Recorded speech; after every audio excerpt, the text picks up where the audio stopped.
of the bike is Choo Choo, mainly because of the turbo. The turbo sort of community, Choo Choo is a reference to the noises it makes, and yeah, it seemed pretty fitting really. The original bike was a 1200 custom Sportster. There was a lot of hours that went into trying to make every detail of the bike stand out. It's every part, every bit of brass that's on there was all machined in-house. We went with the WL style fishtail exhaust. Again, it's that iconic looking silencer in the Harley world, especially the early Harleys. And we wanted to, with the wastegate, we also wanted to try and match that. So the screamer pipe on there, we made a fishtail in-house as well, and just to match the main exhaust. The turbo it's a Holset HX25 model. It's fitted to Iveco trucks.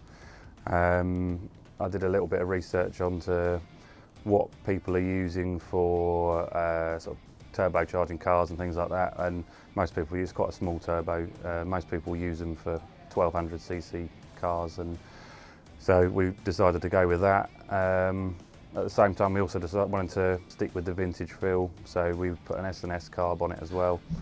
Makes it a lot easier for setting up and just simplifies the whole bike.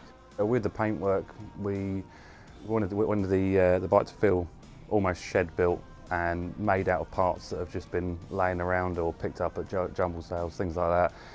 So the tanks came bare metal. They've still had a little bit of rust from where they've been transported, things like that. We left most of that on. We ended up rattle canning the tanks black and then just dinged them about a little bit and tried to make them look like they've been kicking around. Once the black was on there, we took it to my sister. She did all the sign writing work on it, all the logos and graphics and stuff. Obviously it came back as brand new graphics, and I did feel a little bit bad sending her the pictures of it after we poured paint stripper down it and scratched it all off, but you know, we kind of needed to do it to keep with the rest of the vintage feel of the bike.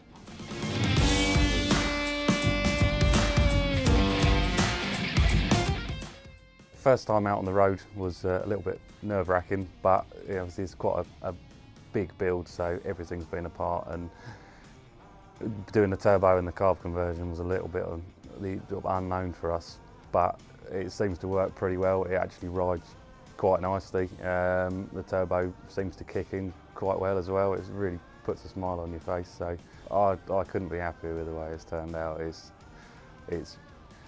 That bike is basically my dream bike, and to have the opportunity to build it how I want it has been amazing, so it really couldn't have come out better.